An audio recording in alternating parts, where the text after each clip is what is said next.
Okay, we're rolling, and we're talking about The Untouchables. Can you talk a little bit about Robert Stack personally?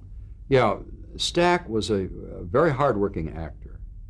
He was very serious about it. He knew that his characterization in the show were very successful. And he was very, very serious about it. And he would call me or Alan Armour or Leonard Freeman or someone when he was displeased when he would read a script. And his comments were very simple. Elliot Ness wouldn't do this. And I'm Elliot Ness. I mean, that sounds, he was not arrogant. I mean, but he was playing the part. As a person, as a man, he was very gracious. He wasn't everybody's pal on the set. He was in concentrating. He was never negative, and he had a gentlemanly manner about him, and he had a sense of humor, and he could laugh about himself, which was very good. It was terrific. One Christmas, he sent a number of us a Christmas gift, and they were to our homes. And you'd go home, and the right in front of the door was a package, and you'd lift it up and open it up, and it was some kind of a fruit cake that looked delicious, except it was like a brick, you know? I mean, you couldn't get at it. It was just like stone. So I put it out on the kitchen table for a day or two or a week or whatever, and it got a little softer, but not much.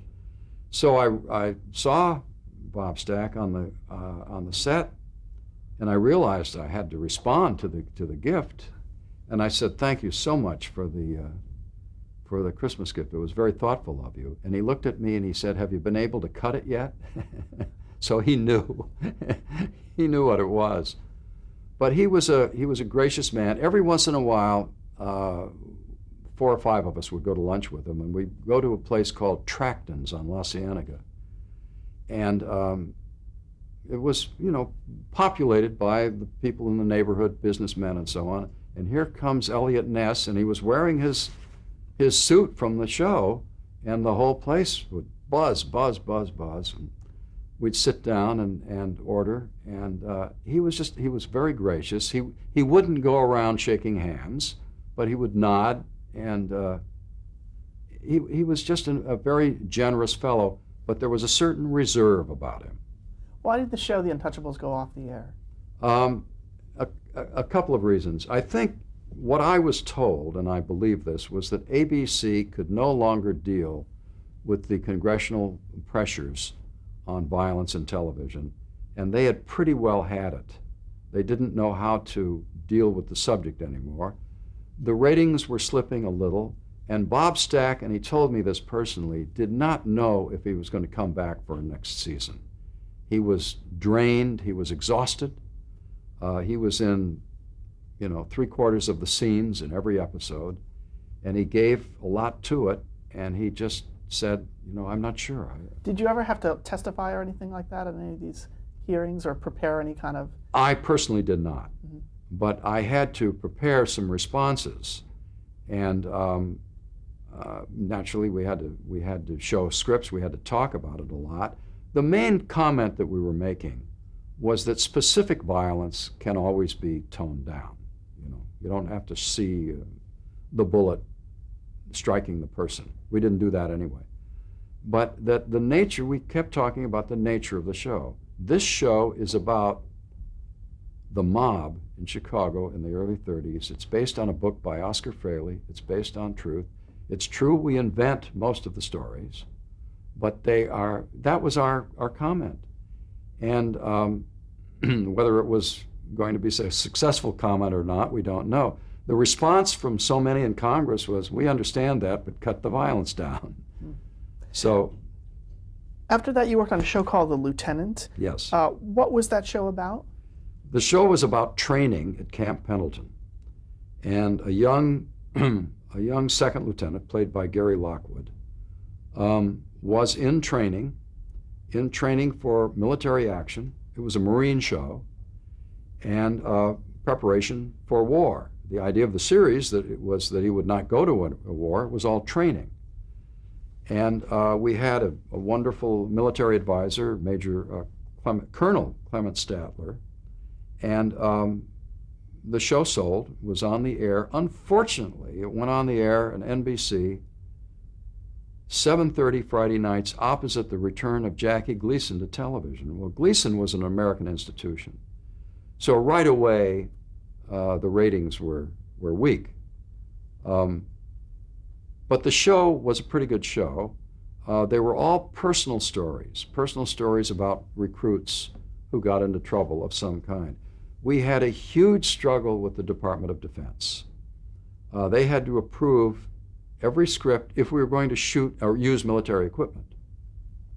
One or two we decided we couldn't. We couldn't accept their disapproval, so we didn't use military equipment. We changed the scripts around and shot them anyway. But they were the approval or the rejection, so we couldn't get onto Camp Pendleton to shoot unless they approved. When you say military equipment, are you talking about tanks and planes, big things? Well, yeah, a tank occasionally, but the facilities, the barracks, the look of the place, guns, rifles, all of the equipment they use in training. Mostly it was smaller arms. But the whole problem with the Department of Defense, and let me leap ahead just a minute now, was in November of 1963, we were shooting on the back lot of MGM. This was also shot, the lieutenant was also shot there.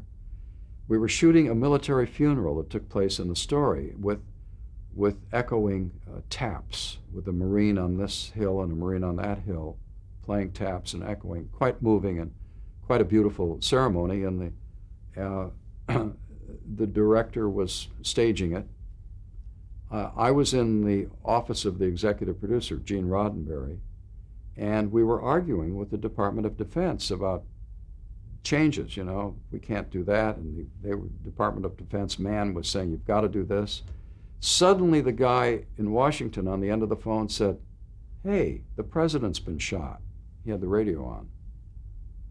So what are you talking about? The president's been shot. So we rushed to a radio, and that was the assassination of John Kennedy.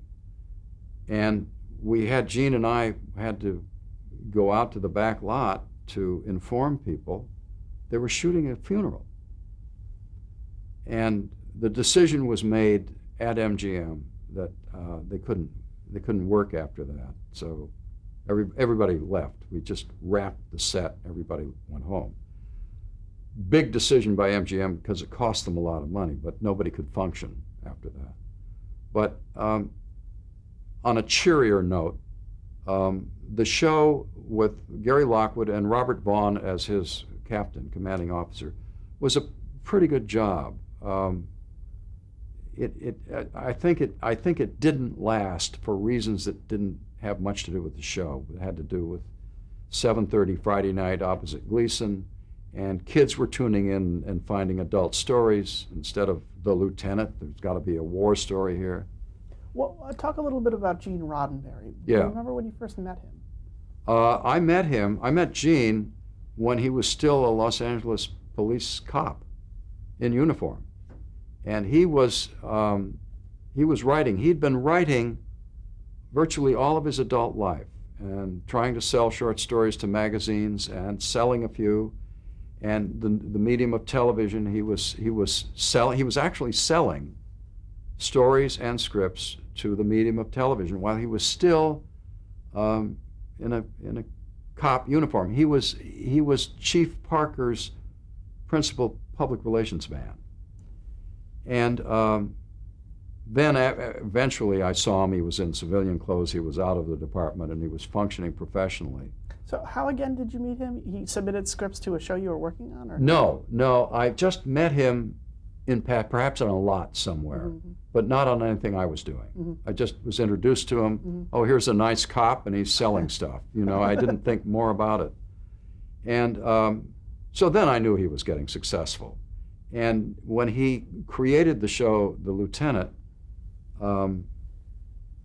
I was called in. My agent set up an appointment. I went in and talked to him for a while. And then I talked to Norman Felton, who was running television at MGM, whom I'd known from CBS. And so they set me right there. And so I went to work the lieutenant. And what was he like as a producer? Gene? Yep. He was all over the show because he created it. He wrote the pilot. He knew exactly what it was that he wanted to do. He had a feel for it. It was his baby. He was good. He was the dominant figure on the show. Now, Norman Felton was above him as the MGM guy, but they got along very well. And it was simply Gene's show. And what was he like personally? Personally, I got to know him very well, and we worked late, and I went to dinner with him and his family a number of times. And he was a warm, ingratiating guy. He liked to characterize himself as a kind of small-town fellow. He was much more sophisticated than that. He was witty. He was knowledgeable about the business, television, and so on, and yet somewhat estranged from it. I mean, he was kind of appalled by certain behavior. But my relationship with him was very, very good. It was excellent. So I enjoyed the experience. He had a wife and kids at the time? He had a wife and kids. That's right. And I met them, I knew them, I knew the two daughters quite well. And then the show ended, I went on to other things, he went on to other things. And so we kind of lost contact with each other, and they were divorced. And he married Majel Barrett, an actress who had been on the lot. And they were together for the rest of his life. And I think they had a child. But Gene was... What was his first wife like? Did you know? All I remember, frankly, was she was a warm, pleasant lady, but apparently not within their marriage. But... And from Lieutenant, you moved on to Rawhide. Yes. And that had been on? Yes, it had been on like 3 or 4 years. And the reason I went there with the group, I went there with Unit Productions, which was the late Bruce Geller, Bernard Kowalski, and myself. And we went there as a group. And the people who were producing it were kicked out. And maybe this was the 5th season. And ratings were off. So CBS made a blunt move, get somebody else in here, and which was a common network thing to do. So we went in and we looked at some footage, we looked at some film, and we all had the same idea at exactly the same time. The tall, lean fellow over there on the edge of the frame has a great way of delivering lines, a very droll, dry wit. That was Clint Eastwood. And he was the sidekick, he was not the star. And we thought, we've got to build this guy a little bit. And we didn't know him. And we just had he had that quality. And he looked a little like Gary Cooper, an old Western star, so we thought, we'll move him a little bit more into center stage, which we did. And so we worked very, very comfortably with him. We turned out the shows. We tried to... What did the star think of that? He was very unhappy. He liked Clint, but he had been signed as the star, Eric Fleming. And so he saw this all slipping away. He was difficult on the set anyway, under any circumstances. And finally, CBS fired him. And so Clint Eastwood as Rowdy Yates was the centerpiece. But and then Clint went to CBS and said, "You fired the wrong guy. I should have been fired," because he was very tired of the show. We did a lot of interesting stories. The purpose was to try to improve the ratings. So we had guest stars. We had Dean Martin come in as a guest star, and it improved the ratings a little bit.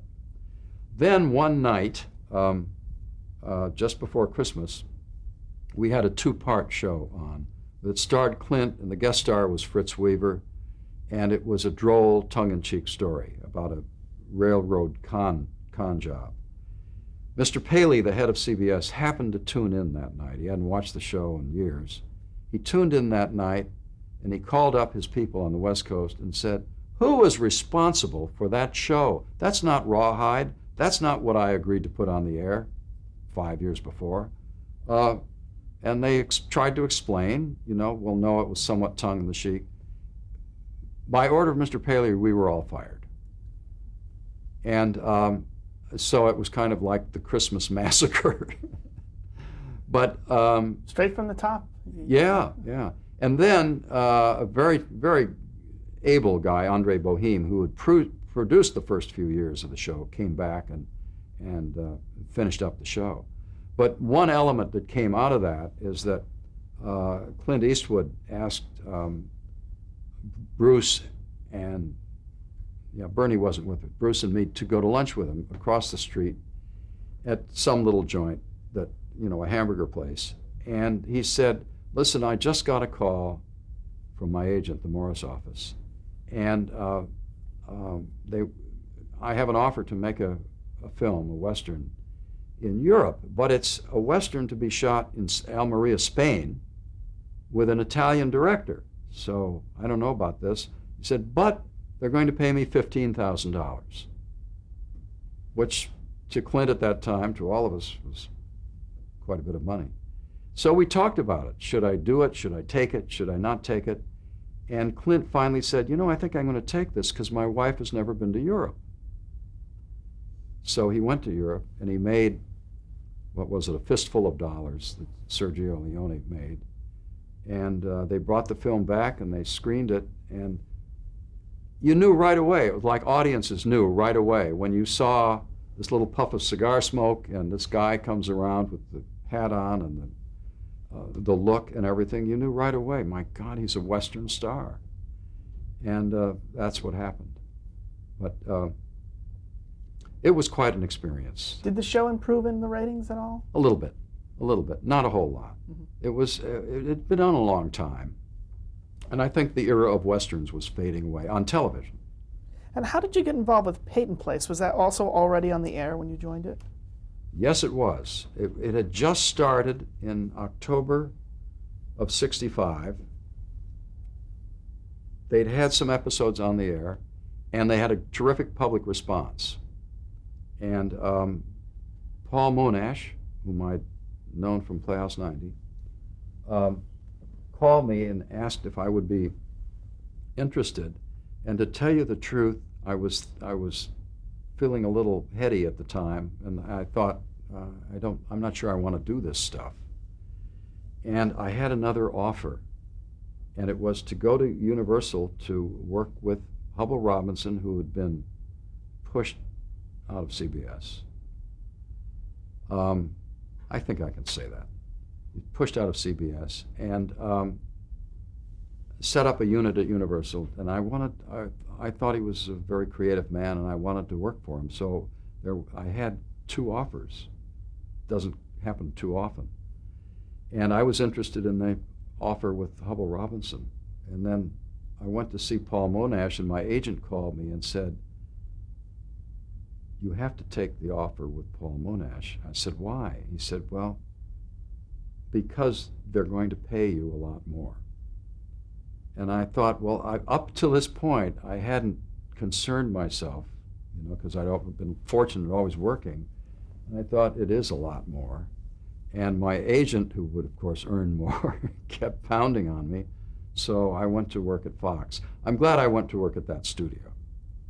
And so I went to Peyton Place and plunged into it immediately. They had already been on the air. They went on the air in October, and I joined them, I think, the end of the year. I think December, I think. And Monash created it? Monash, there were 2 or 3 pilots written that had not sold. And Paul came in and wrote a pilot that did sell. So it was based on a book by Grace Metalius, best-selling book. So he created the television series, which is an effort to do the book in television terms. And so we got going on Peyton Place. Did he do a lot of the writing himself? No. He wrote the pilot, and he did some of the rewriting at the very beginning, and afterwards kind of backed off. So what was your job? What was your title? My title was executive story consultant. I didn't want that title, but I'd rather have story editor. My agent said, keep the title, it's more money. So, okay. Executive story consultant, and later I think it was associate producer. Those titles are very interchangeable. I had the same thing to do. Had you read the book and or seen the movie? I had seen the movie, and as soon as I heard from Paul Monash, I read the book. The movie I thought was very melodramatic, but okay. The book had some very interesting stuff in it, including a racial element that ABC did not want to use. So right away, that was out. But mostly, it was trying to capture the idea of a small town that seemed on the surface to be functioning in a great all-American comfortable way, but underneath was seething with all kinds of angers and sex and everything happening. Do you think it tried to be was it a toned-down version of the movie, or did it have its own I think it was elements? not particularly toned down from the movie. A little bit, yeah, the movie was tougher. No, yeah, it was. The movie was tougher. Because they got into the two sides of the community of Peyton Place, where the upper middle class lived and the wealthy lived, and then the working class over here on the other side of the tracks. The movie did that, and we were not able to do that. Wasn't it an immediate success? Yes, it went on the air in October and was a big hit right away. The general feeling is that Mia Farrow was the big hit, and that's what did it. What did she bring to them? Very, very attractive, very sexy, very provocative. She played a teenager with blonde hair down to her rear end, and I think every other high school in America immediately tried to look like that. She was good. She was provocative. What about Ryan O'Neal? And Ryan became very popular. They all did. The young cast, Barbara Parkins, James Douglas, they all became very popular. And what do you think Dorothy Malone brought to the series? A maturity. She was properly cast. She had the look and the bearing of the character she was supposed to be, and a kind of almost a maternal quality. Do you remember any prominent story arcs or storylines? Well, the one that we really concentrated on is that the show created a character. And the character we called Martin Peyton, who was the Peyton Place. He was a wealthy old manufacturer, and he was introduced, and he was fictional. I mean, he was not in the book.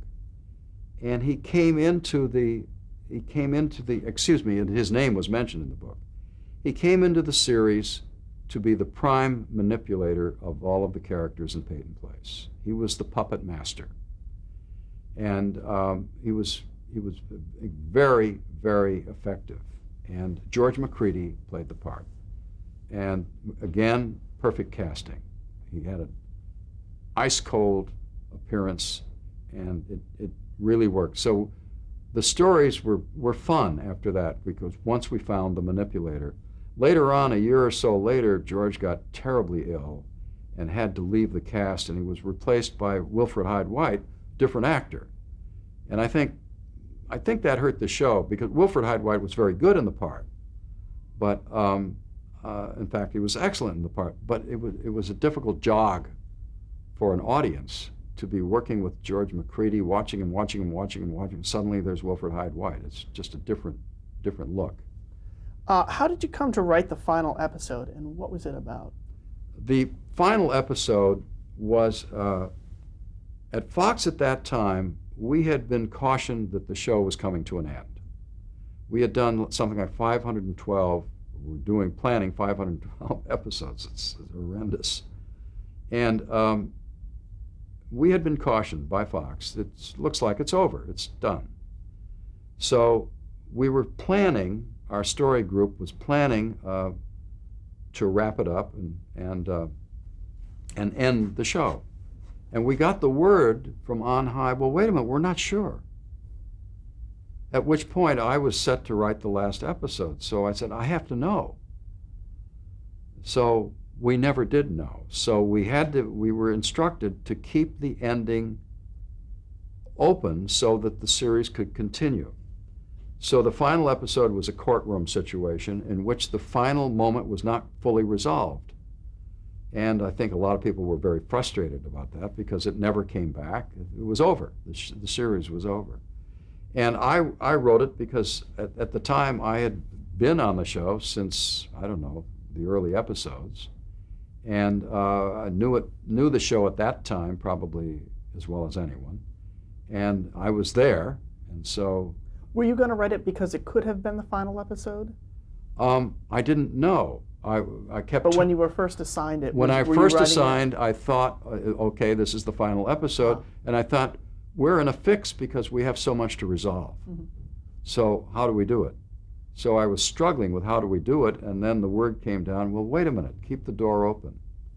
So the final episode, I think, managed to please no one because it wasn't the end. It didn't complete it, and the show didn't come back. Do you remember a little bit about the construction of it? It was set in a courtroom, but they would flash to...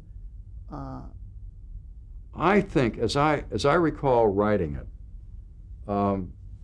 virtually all of it was in the courtroom, and it moved like this. In other words, the interrogation from prosecution would go from someone speaking back to the prosecutor, back to another person in the chair, as if the same interrogation was continuing, but it was a different person. That way I got 7 or 8 people into it in a few minutes. So I thought, okay, that's going to be fine. That's going to work. When they finally edited the show, it didn't come out that way. It didn't look that way. It was not a very effective climactic show to a long season. So when and how did you find out the show definitely was going off? I think probably a few weeks after it was completed. And were you involved? Later on there was a daytime version. Did you have anything to do with that? I wrote the presentation for it. I wrote it was a 30 or 35 or 40 page treatment to say this is how you could revisit Peyton Place. And the way I did it was that the character that had been played by Mia Farrow, who was long out of the series, I invented the fact that she was emotionally disturbed, which was why the character left the series, and that she was off in a home somewhere recovering, and that a revisit to Peyton Place would start with her returning to the town. That way I could introduce characters in the town through her point of view, because she would go around seeing people that she had recalled from the past. And that was the idea, return to Peyton Place. So I wrote that, and I had a lot of storylines and so on. And the Fox people took it back to New York to present it essentially to Mort Werner, who was the NBC executive in charge of this, whom I happen to know. And I got a call from Mort Werner. I mean, we weren't social pals. He was a big executive with the company. And he said, hey, I thought you were going to write this presentation. And I said, well, yeah, I did. And he started to read, and I said, yeah, that's mine. And he said, well, there's somebody else's name on the cover. And I said, I looked around in the room. I was the only writer. I'm the only person. I'm going to have to stop you there because the tape's running out.